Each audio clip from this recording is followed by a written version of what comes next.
When you're so busy, how do you even find the time to start putting in structure and processes and measurements? So for me, it was just you have to find the time. So I started getting up early.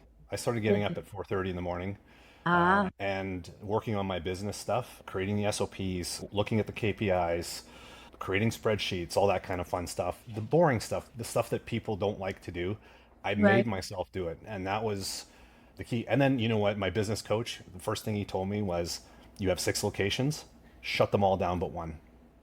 Oh, that had to be scary. That was a big kick to the ego. I was the top trainer in Western Canada, right? I had all these locations, fastest growing dog business in Canada, and but none of them, of course, were working. But he's like, shut it down. So now I got to admit failure, right? And I have Yeah. one location. So what Or I at least did it was, felt like failure. it It felt like wasn't failure. necessarily failure. Yeah, but Yeah. yeah, right. Yeah.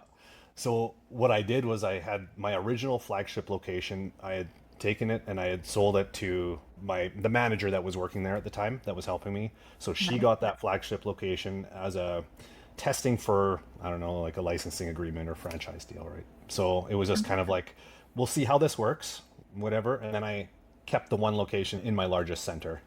And that's where I concentrated all my efforts into. So early mornings, late nights, building the business side and not worrying so much about my dog training skills, I guess. Yeah, very Yeah. nice. So discipline, I hear, Yes. right? You got discipline to get up early and to do the boring stuff that you didn't Yeah. want to do, right? And then overcoming the ego of seemingly looking like you failed by closing Yeah. all of these locations.